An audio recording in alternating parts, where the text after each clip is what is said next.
Welcome, everybody, to another episode of the Beyond Terrain podcast. I'm your host, Lee of Dalton. If you're new around here, why don't you consider subscribing, following the show? Great way to keep up with what we're doing. And obviously, if you like the show, give us a review, a comment, a like. Great ways to help support the show grow and get the message out there. Sharing is always the best way to do so. So make sure you share with a friend, family member, stranger on the street, whatever it may be. We have a great guest on today, guys. I'm really looking forward. This is a topic that I just love. It's kind of hits close to home. It's a related to a journey that I've sort of been on. I'm sure we might touch on that a little bit here, but I'm really eager to kind of delve into this topic a little deeper.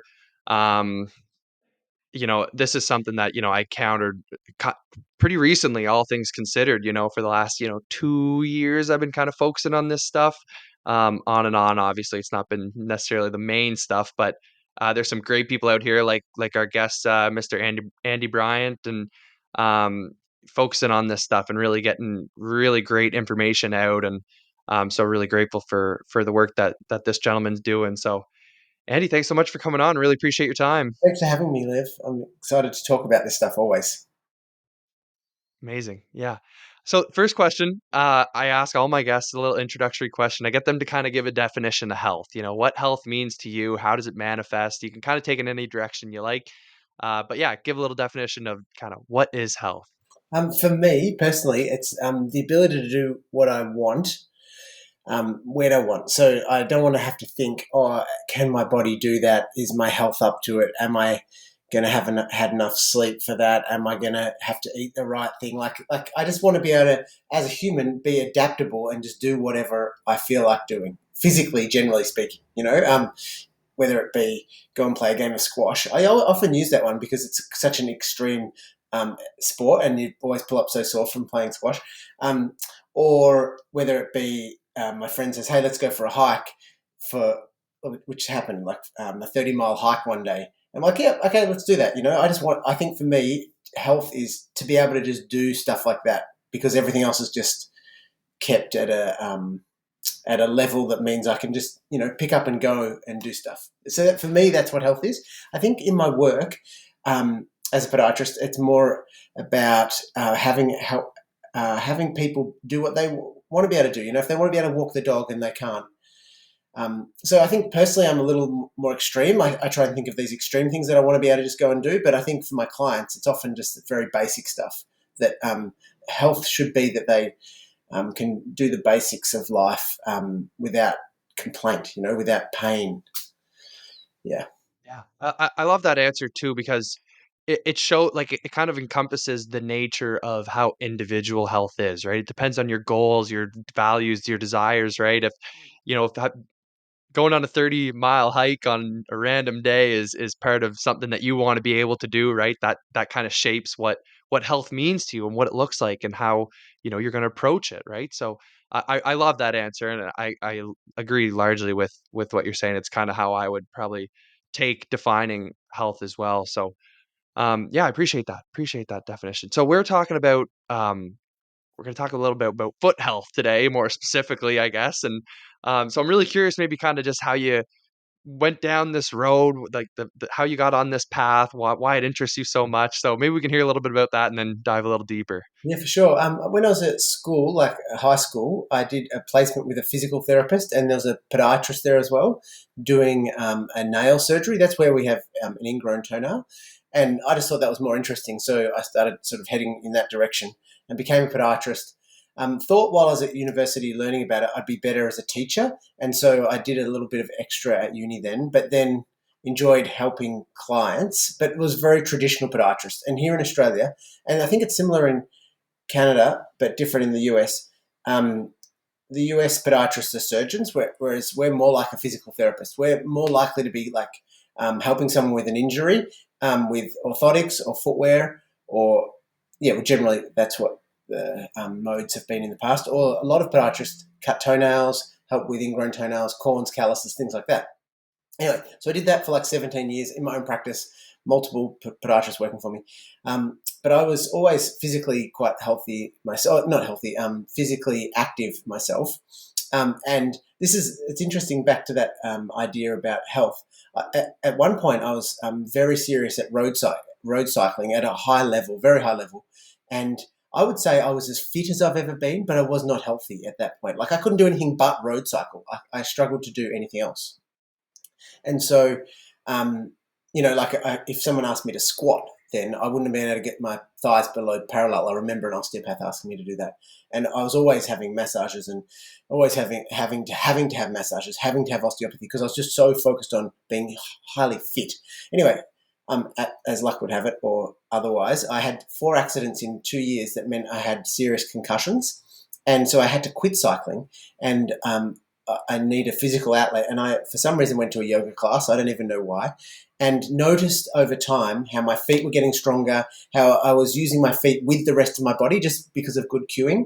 And I thought, I should be doing this for my clients. I should be getting them to strengthen their feet rather than support their feet. And so then that's over the last 8 years I've that's unraveled into what I do now, which is help people rehabilitate their feet through bringing them back more to natural function, which is trying to take things away. Like a good example was, I saw it on social media last night, a podiatrist who's quite mainstream, but it's got a little bit of an open mind about about shoes. Talk about an issue for one of his clients with some pressure on the inside of his foot, on this client's foot, which is better barefoot. They don't have the problem when they're barefoot.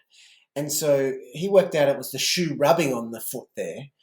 And so instead of what I would do is go, okay, let's create a situation where you're more barefoot or in a shoe that mimics that, because that's what's helping you. You've sorted that out. But instead, the podiatrist put a heel lift in, which is like a little raise to lift the heel up, which it was to move the pressure spot away from the sore spot, and put padding in. And so traditional podiatry adds things, and now adds things to a problem, which means now that person is further away from their natural foot function, now having to deal with a conventional shoe with a heel wedge and padding, compared to if what I would do in that situation, generally speaking, without knowing the full history, I would remove shoe, go back to what's already less painful for them. If someone's coming to tell me that it's less painful without their shoes on, why don't we try and mimic that? So anyway, that's like a really little snapshot of what traditional podiatry does. We're often adding things, orthotics, shockwave therapy, all these different modalities, and I am trying to take them away and let the body get back to its normal function, normal natural function. Yeah. Yeah, no, that's absolutely amazing. It's I like a little love that. So snapshot of my last 25 years. yeah, that's great. Yeah, nice and concise too. Um, yeah, like so why, I guess you kind of touched on this a little bit, but like why is foot health so important? Like why is it something that we should consider and focus on? Like what kind of problems are indicative of like poor foot health or stuff like that, right? Like Yeah. why bother? It's our conduit between us and our environment. It's often the only part that touches our environment physically. Apart from air and things brushing against you. Obviously, there's our senses are picking up a whole lot of things. Like heat from the sun, light from the sun. Our smell is smelling the sea air. All of our senses are picking all this stuff up. But the physical way we're touching our environment is through our feet.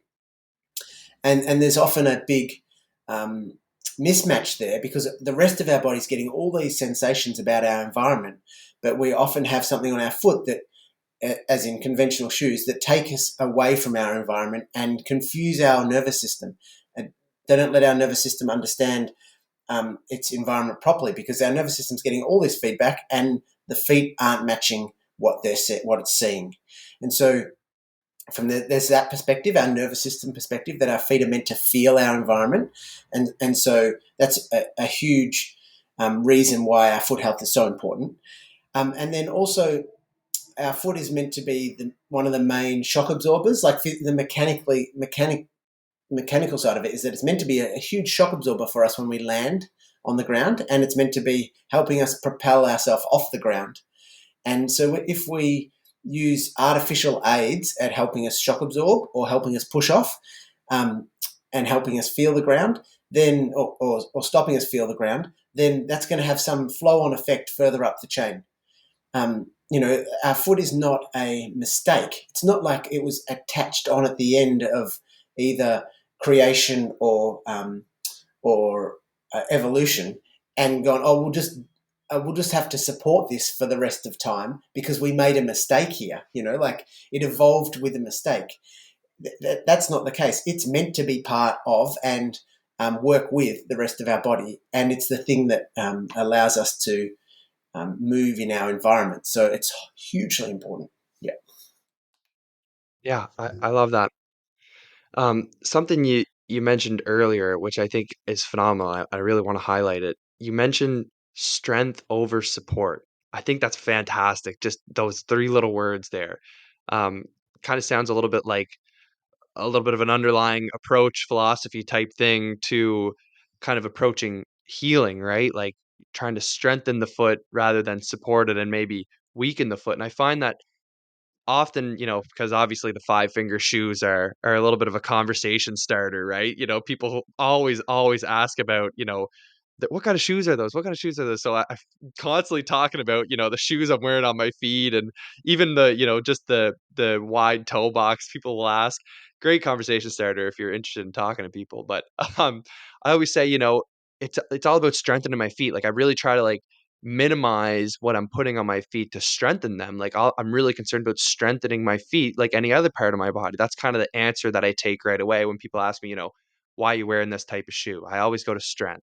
And I think like through removing that support, that's how we're kind of building that strength up too. So maybe you speak a little bit more to this strength over support concept. Yeah. So there's this thing called the SAID principle, SAID, specific adaptation to imposed demand, and our whole body responds to that. So if you impose a demand upon a tissue, if it's the right load, which has to be not too much because then it will break down. Like it's going to break down. Like we want it to break down to some extent, a tissue like a muscle or a bone. We want to a small amount of breakdown, and then your body heals it stronger. That's how we get stronger. Specific adaptation to imposed demand, the SAID principle. If it's not enough load, then it starts to decrease its strength. So it's not adapting to. Well, it is. It's still going to adapt to less load. If you don't use it, if you don't use it, you lose it, type of thing. And so, foot or musculoskeletal or even nervous system, all of our systems work on this principle. If our foot, but for this conversation now, if our foot can't move, so if we're in a really stiff shoe, our foot has 26 bones, 33 joints. We only put joints in places in our body where they're meant to move. Think of spine, it's got lots of joints. Our hands have got lots of joints. Our feet have lots of joints. So they're meant to move. So if we brace it with a shoe that is stiff, then those joints aren't moving. Those muscles that are crossing those joints aren't getting the um, the feedback or the movement that they need, the load to create adaptation that they need, and so they'll be less strong. So if we start creating more movement, so if you think of those five finger shoes or any minimalist shoe that lets your toes be able to move and the sole will be flexible, so then we have an ability to move those joints, then the muscles crossing those joints will have to move and control that movement and be stronger because they're adapting to the demand. And so um, traditionally we've supported the foot. We all think we need to support feet, but really feet have their own specific support structure, whether it be the muscles within it, a strong ankle or strong hips and legs. They all help support a foot. And if you're not using that, then it's going to probably maybe need more support artificially. And so, yeah, that's the that idea of support over strength. Strength over support. Yeah, I haven't actually ever Yeah, used well, that term, so but I must say it quite a bit. So yeah, that's cool. Yeah, it's great. It kind of just it stuck out to me, because I feel yeah, like that's like just one of the ways that I kind of conceptualize the whole idea.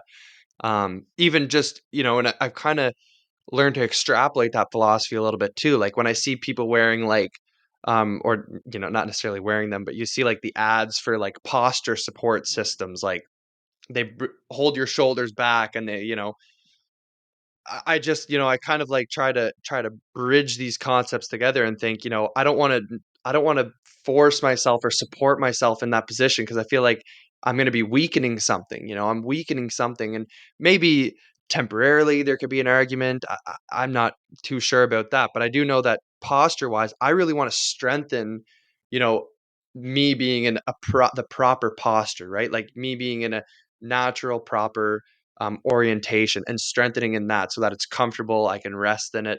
Same as feet, right? I want to be comfortable. I want to strengthen my feet in their natural positions, which is obviously barefoot, and strengthen their function there, like even, climbing a tree or walking on a trail or rocks or pebbles or things that are more uncomfortable, becoming comfortable in that. Like one of the trails that I walk on is like there are patches of pebbles and stones, and it's like it can be quite uncomfortable for my feet. But it's not anymore. It used to be, but it's not anymore, and people ask me when I'm wearing the barefoot foot like shoes out on the trail, they're like, "This must hurt your feet." I was talking to a physiotherapist once, he said, "This must really hurt your feet." And I was like, "It used to, but it doesn't anymore." And, I just gradually started adapting to my environment, right? That it just shows kind of that adaptive nature. You put yourself in that environment, you kind of start to adapt to it. So, any thoughts on? Yeah, posture is a really interesting one because we've got these ideas that we're meant to have this perfect posture, that there is an ideal posture, but really we should just be moving. And if we're at rest, it probably doesn't matter as long as we're not always at rest in the same position. You know, uh, Sure. your next there's a saying, your next position is your best position. So as in keep moving. Or a client asked me how they should garden, like how should they kneel. I'm like, don't try and kneel in a certain way or don't try and bend in a certain way. Just do what the activity asks of you, you know. And this idea about perfect posture, even at the posture of our feet, comes from, I think, the militarization of our society, where we're meant to stand up straight and be good citizens and sit at our desk and do our work and make sure we're doing, all this ergonomics. Everything needs to be so perfect because we're not moving like we're adapted to move. And so if you think bigger picture, it's not about having perfect posture. It's about taking away the times where you should, where it might be beneficial to stand up straight or sit up straight for a very long time. Like, why should you need an ergonomic chair if you are at a standing desk or sitting on the floor and moving around the whole time? And this is not being visually recorded. I'm at a standing desk, and if I wasn't, I'd be having my laptop on a chair and sitting on the floor and moving all the time. So I don't need a perfect posture for my sitting or the ergonomic chair because I don't ever sit for long enough to need to make sure I'm in this stiff, perfect position. And so it's similar with our feet. And that speaks of the trail walking. A trail is a perfect example of your foot having to move and be adaptable to every situation. Like, you don't know how your foot is going to land, and so it needs to be able to do that. And that's a foot in its natural environment. And so then I'll preempt your question because I've heard these questions. What about the surfaces we live in now? They're hard and flat. If we move, well, they're largely hard and flat. If we move in variable ways on hard and flat surfaces, then our movement is the variation. If you think about the way you might move around your house, there's probably maybe 20 steps a day that are exactly the same as another one you did during the day. But if you're, reaching to get your coffee mug or bending down to clean the cat's litter or something, whatever, your foot is moving in a different way on a hard, flat surface all the time. So this idea that hard, flat surfaces are an issue is, I think, is a bit of a furphy. Like, it's not a real deal. Yeah. Amazing, amazing. Yeah, obviously you kind of read my mind there a little bit. I love that. Shows that you know your stuff. Yeah, I'm glad you brought up the floor sitting too, and standing, right? Because I'm sitting on the floor right now, and you're obviously standing. And something like when I do record the podcast, I try not to move around too much, right? Just for the visual part of it. But I'm constantly moving my legs, reorienting like the position that I'm in. Like I can also like grab my feet when I'm doing this, kind of like breaking the fourth wall here a little bit, but like I can literally just like massage my feet, like do these foot exercises that like, and I'm sitting here kind of working, you know what I mean, in a way, right? And not that I make any money off this, but like I'm sitting here having a chat with you, being able to produce something, and I'm kind of like double, and you guys can't obviously see what's happening down here, which is funny, but Yeah. but it's cool, man. Like it's these small changes that we can make, um, that have profound effects, right? It's doesn't even feel natural for me to try to sit still. Like if I wanted to sit still here for an hour, it just doesn't feel natural at all because I'm on the floor. But when we adapt to these kind of modern environments, like you're mentioning, even flat floors or, the couch, it's awfully comfortable to sit in the same position and kind of just sink right into it, and sitting on a chair, you can't really get too much movement, so not that it's necessarily bad, but it's just like it's how much we're doing it, right? We go from the chair to the couch to the toilet to the chair to the couch to the toilet. It's like this cycle of being in the same position. And I love the way you mentioned is that your next position is the best position. That's beautiful. I love that saying. That's great. That's great. I'm so glad you shared that. Yeah, and the floor sitting is great. Like if you're sitting here for an hour, it's like you've done a little mini yoga class just on your hips because you have to keep moving. So I prescribe that to people. I'm like, okay, so in your downtime, if you were just watching Netflix, why don't, and I give them like a little table of me sitting in 9 different positions on the floor. I just want you to cycle through these. You don't have to, there's no sets and reps. If you're uncomfortable, move to the next position.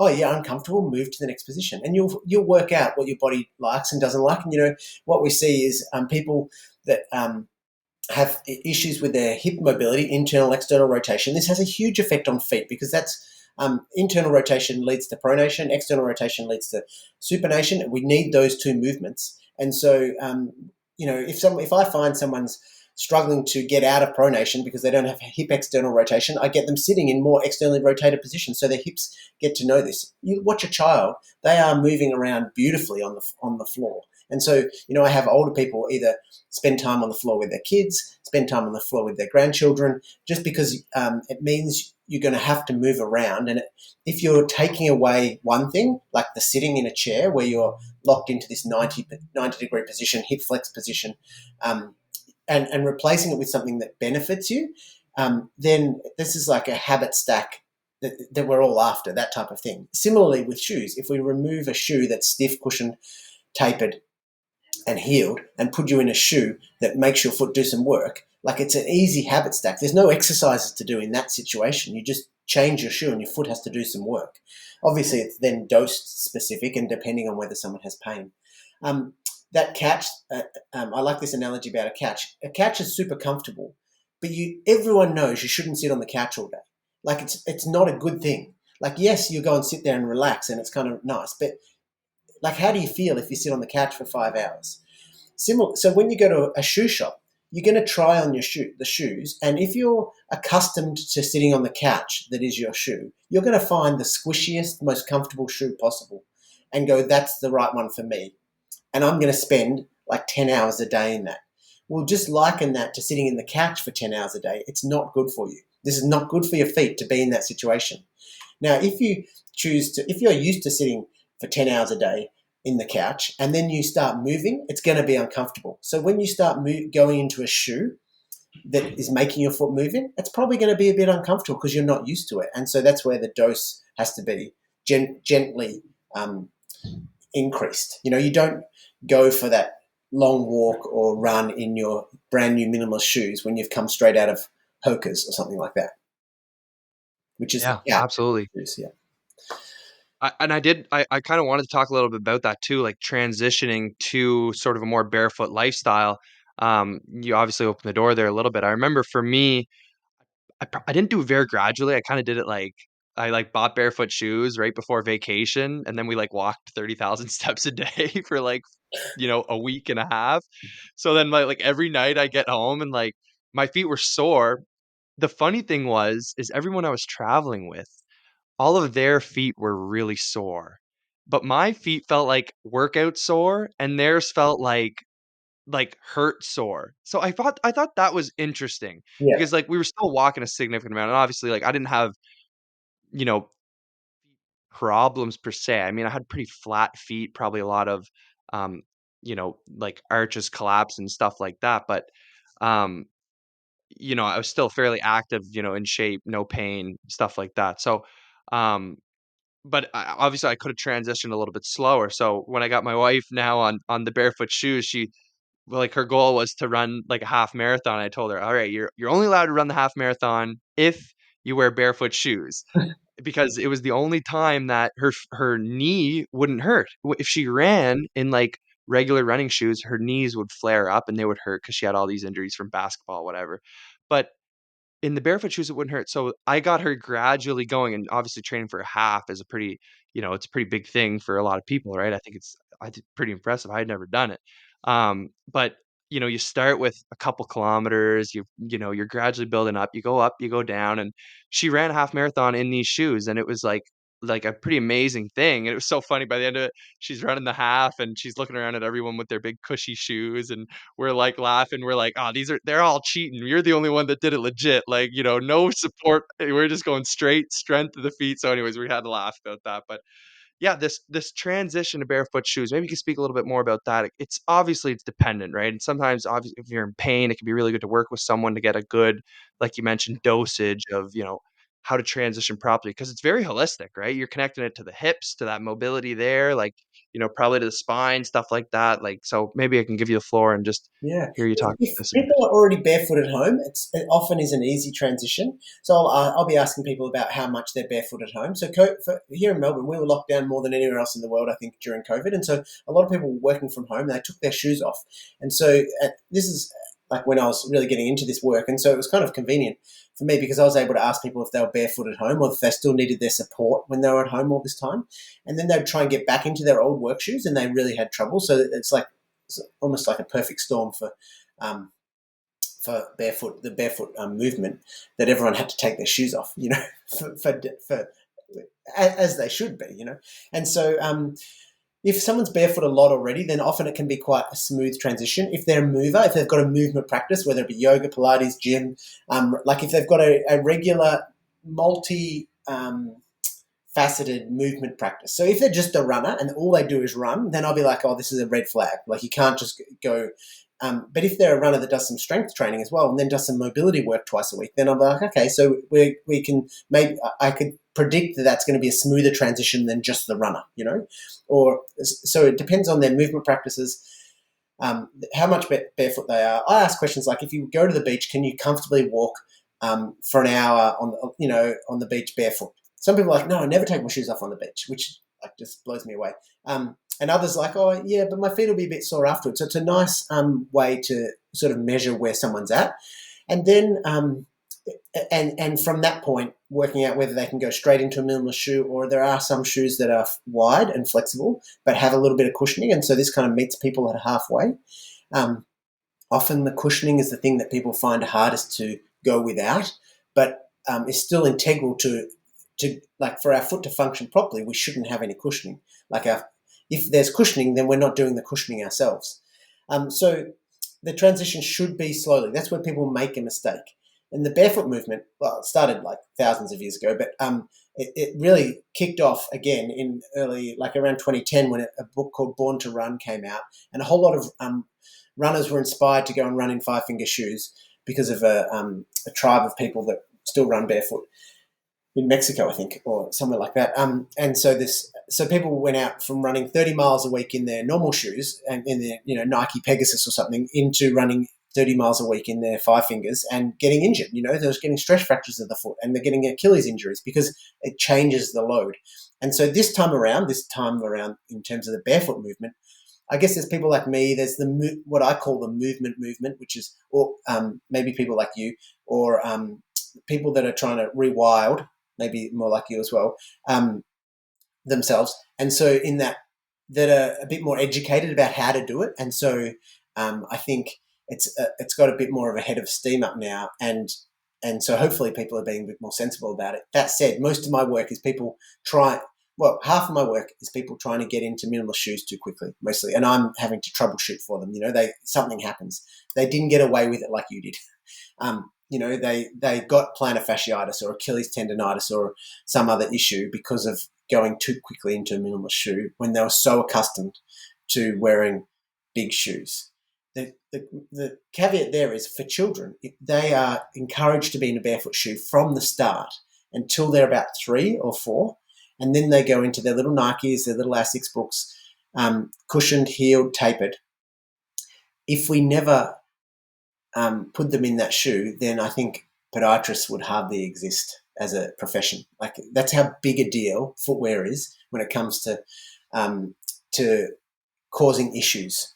And so with kids, they can transition very easily into minimalist shoes up to, I'd say, around 13 or 14, generally speaking. They could just do it just like that. Yeah. That's so cool. Yeah, Yeah. you've touched on a lot of things Yeah. in that last little chat that I've written down. So I think it's worth talking about. First, you talked about your flat feet or low arches.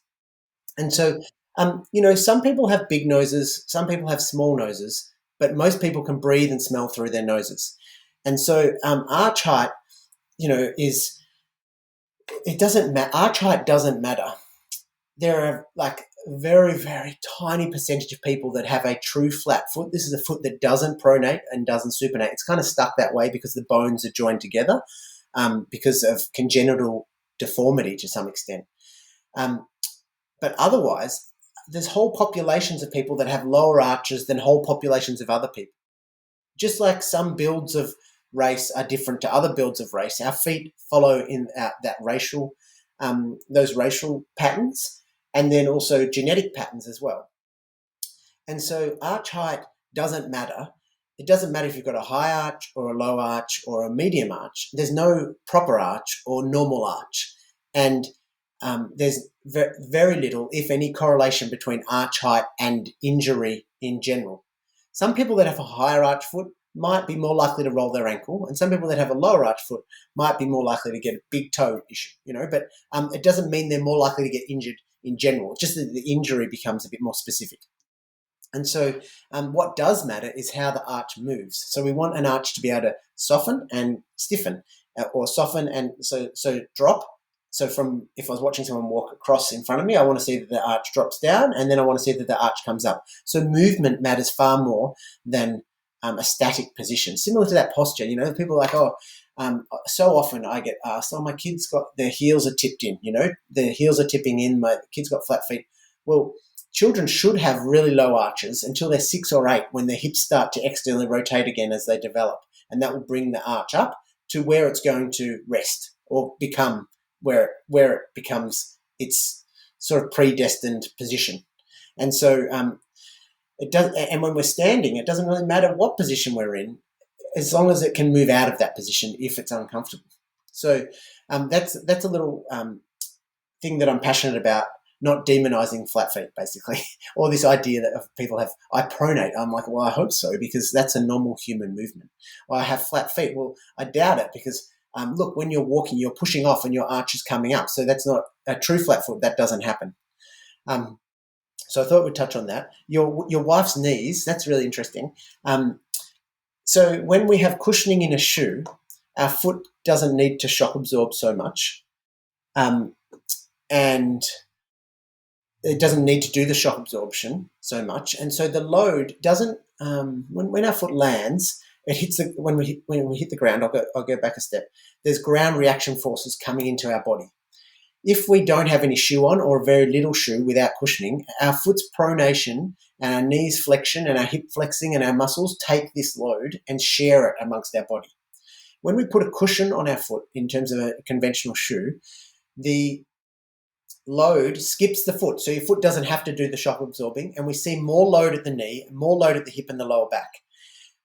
Part one. Part two is when you've got a big cushion, you're allowed to hit the ground a whole lot harder, and you don't get any feedback into your nervous system that you're hitting the ground harder. So overall ground reaction forces are higher. So in your wife's example of getting sore knees, maybe because of old injuries in basketball, and then running in cushioned shoes, her foot doesn't need to do the shock absorbing. It goes to her knee, the load. And her nervous system can't regulate how her foot's hitting the ground because it's not getting any feedback. And so there's going to be even more overall load. And so this idea that we need cushioning to support our knees is just like, it's a total fallacy. I was taught that in uni 25 years ago, yet we still prescribe cushioned shoes, and they're getting bigger and bigger. Running shoes are getting bigger and bigger, which takes me to your wife at the end of her half marathon saying she's the only one that did it properly. These big shoes, it's worth talking about big shoes these days. because everyone's wearing. If you, I mean, just go down the street, they're all wearing big shoes. But if you go to your local park run or your local half marathon, then everyone in these maximalist shoes with this big stiff sole. And I don't know if you remember, and you might have heard of him, Oscar Pistorius. He was called the Blade Runner. He had these he was, I think he was born without legs from the knees down, and he had these carbon plates that helped him run. He made the Olympics for South Africa. Ended up being, not such a nice guy, but that's another story. Anyway, the carbon plate that's in these big maximalist shoes means our foot doesn't have to do the work. And so the first brand of these was Nike 4% because they saved our whole body 4% energy because they were doing the work for you. So as a performance tool, I think that's wonderful. It's like putting on a fast swimsuit or riding a slick bike when you're a triathlete or a cyclist. But as a wearing around the day for all day shoe, then this is not the right thing. And if you really want to test your human performance like your wife did, then it would be better to do it without the shoe. Because if you go to your local park run, do you have a park run near you where it's like Yeah, yeah, I think we do. Yeah, I've never been, but it's like a yeah. 5 kilometer on a Saturday morning. Everyone goes down. That's free, and like, I'll do it in my sandals, and everyone else is in their maximalist shoe. But the person that does it in 25 minutes in their normal shoe, and then put their maximalist speedy shoe on, they'll do like there's some number like 5 or 10% faster because they're in that shoe. And this is not. It's not only a performance gain for like the elite guys. It's a performance gain for like any old runner. And so I understand them wanting to go faster, but it's kind of cheating to some extent. Like you're only cheating yourself. You're only comparing yourself to yourself. It's like if you play golf and you've got a handicap of 10, but every third shot you kick the ball from out under the tree. Your handicap is 10 plus the kicks out of the tree. Like you're only cheating yourself. And so it's all good, but don't pretend you're a sub 20-minute park runner if you're wearing a shoe that got you there. Especially as the shoe's probably removing you from being able to do it properly because you're now not using your foot to do it properly. So that's what I wanted. So that all came out of you telling me about your flat feet, your wife's big half marathon. Good on her. Which shoes did she run it in? They were the Vibram Five Oh, Fingers. that's awesome. That's so good. Yeah, yeah, Oh yeah, I was pretty impressed. Now, I will say this, about our journeys together. We were surf guards for a number of years. She did for 10 years, I did for 7. And so, like, we worked on the beaches, obviously, and a big part of that is fitness. So we did do a lot of beach runs, which I think was a big help for that, right? Because we never wore shoes, obviously. But I remember like that first beach run of the season. Oh my goodness, because we get winter here, right? So we only get 2 months of beach, compared to you guys down in Melbourne there. But you wow. know, like That's that great first training. run, Yeah, yeah, it was brutal, man. Like your calves, your feet, every muscle in your feet would be sore. But then, by the end of the summer where you were sprinting down the beach full tilt, your legs wouldn't get sore. So we did have that kind of like couple months a year training our feet. So we yeah. kind of had a little bit of a base there too. I think that probably helped with the transition when That I look helps. back on it. That But helps hugely. I mean, even your technique changes when you're running on a surface that is harder on your feet. You have to like get up onto your midfoot or your toes more. Can you imagine running through soft sand with a overstriding, like where you put your foot out in front of you, heavy heel strike? I'm not against heel striking. I'm against overstriding. Like it's going to be like plowing. It's so much harder work. So if you think about running in the sand, people immediately get into this good posture where they have to really push their legs away from them and their weight is going forward. And so even technique wise, it's like you did 2 months of technique work every year for 7 years. Yeah. That's exactly. really Yeah, yeah. cool. Yeah. No, it's cool, and I think that, like, even now when I think about, like, training my feet, like, if I really wanna have a good, like, training session for my feet, I'll go to the beach, now that I'm in a position where, I can actually like, I can handle it, it still gives me, like, a good workout, like, if I go do sprints, I can go do sprints outside, I love sprinting, I love running, stuff like that, but if I go to the beach and do it, it's like another level, and it's so nice to, like, get that nice like, the soft ground, I mean, exposing your feet to these different environments too is so important for training, like, earlier you were mentioning trail stuff, like, I do wanna start trying, like, trail running, I've never done that, but Yeah. it's so interesting, and obviously, out in the Five Fingers, like, those are my favorite shoes to wear, like, It's the ultimate obviously experiment. training-wise, they're Might not be the most stylish, but It's I like them. trail running is the ultimate expression of of human. Like that's what we're meant to do, really. Trail and climb, and um, yeah, that's. I was going to say something else about that as well. Doesn't matter. It's fine. I've lost it. Yeah, It'll come to you if it's meant to be, it'll come. yeah, Um, so this, like you mentioned, flat feet and talking about how it's not necessarily a bad thing, and how do we even define what a flat foot is? You kind of took this interesting point of view that an immobile foot is a problem, right? And a mobile foot is beneficial, regardless of your foot anatomy to some degree, right? I'm curious about your thoughts on foot anatomy, like toe placement, like big toe placement, because you see like these optimal feet where they're like all spread out and they look like two hands pretty well. Like, my feet are still kind of, or seem pretty straight.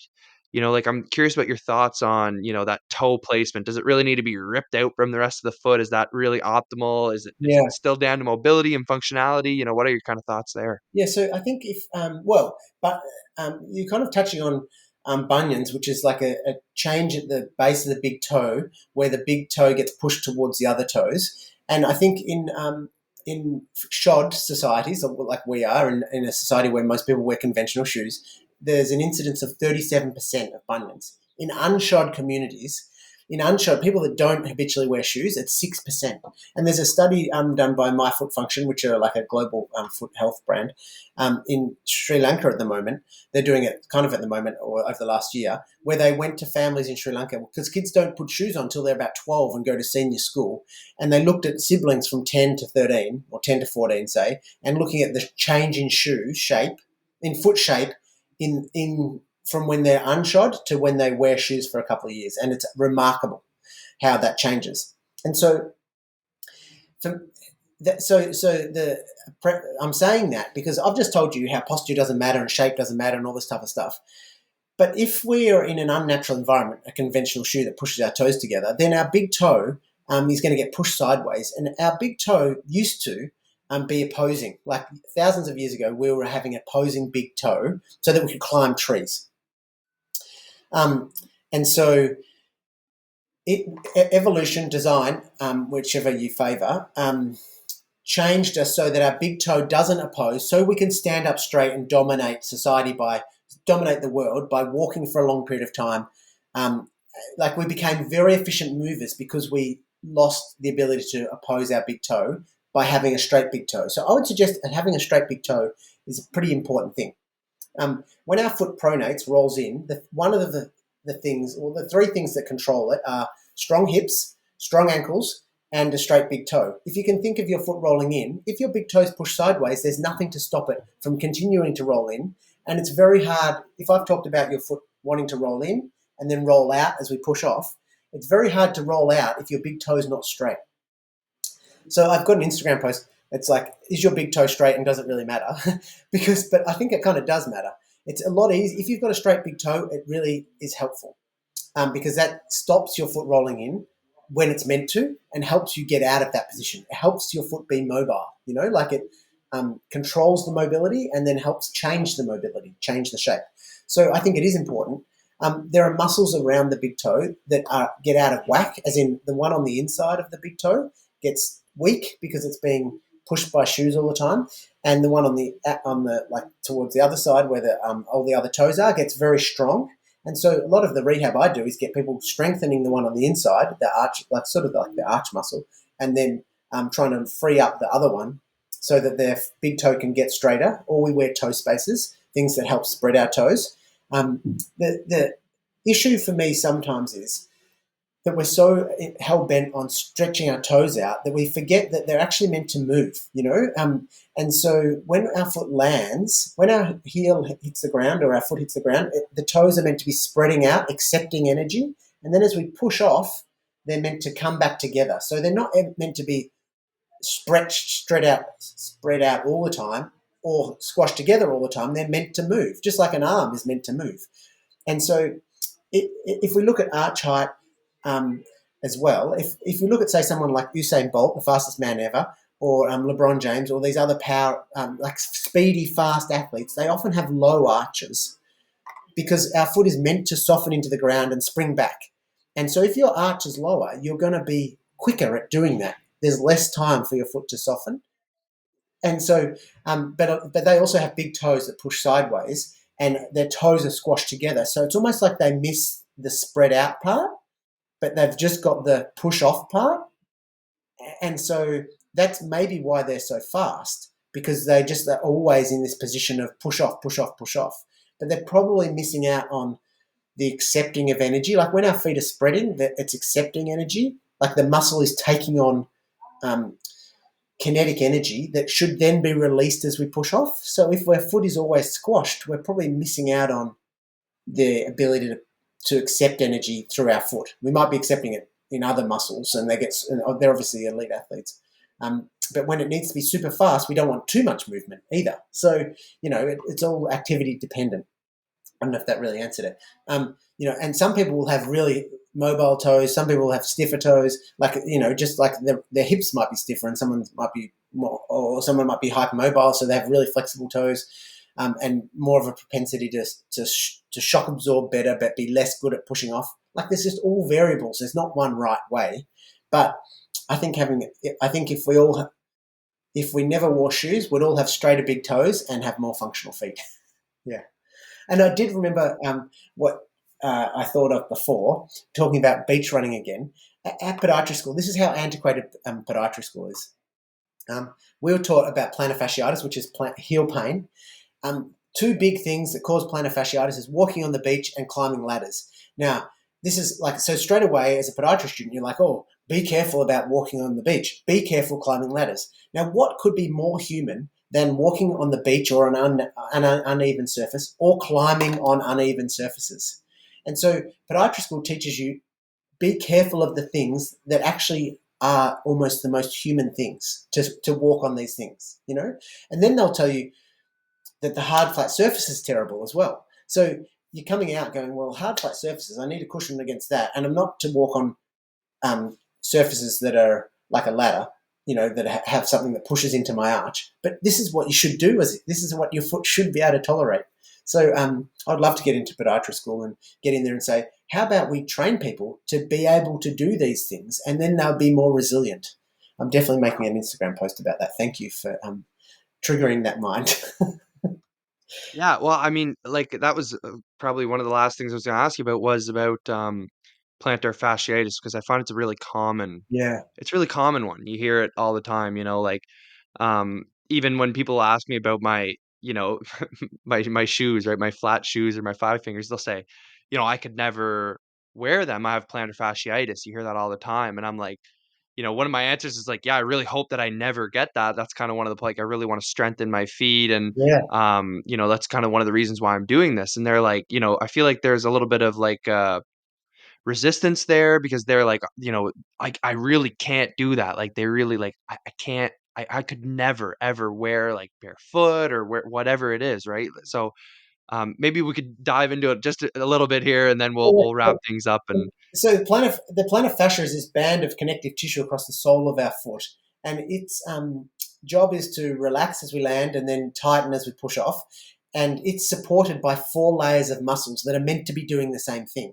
So if we go back to that principle of specific adaptation to impose demand, if your foot is not um, moving much, and if it's constantly supported, then those muscles that are meant to be helping the plantar fascia often aren't doing much and aren't very healthy, we could say. And so when we take a scan to diagnose plantar fasciitis or plantar fasciosis, whatever, there's got a few different terms, we see a thickening of the plantar fascia. It's like a response of the body because it's being overloaded, and then that triggers pain in that area. And so there are 4 big things that cause plantar fasciitis, I would say. Someone who's overweight is more likely to get it. Someone who has weak calves, weak feet, or has done too much too soon. So even you, who is accomplished barefoot wearer, could tick one of those boxes. You could do too much too soon and still get plantar fasciitis.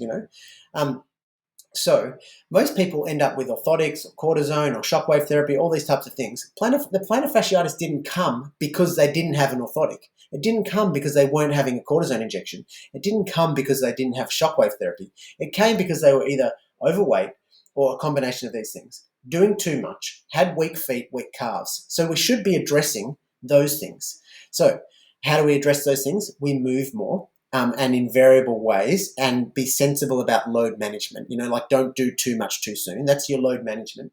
Watch what you're eating, how you're sleeping, general health. That's looking after the overweightness. And then I can give you foot exercises. They're hella boring. They're the most boring type of exercises you can do. Or you could wear a shoe that makes your foot move and your foot's going to get stronger with every step. But that's got to be graduated, like you don't want to do too much too soon there, otherwise it will make it worse.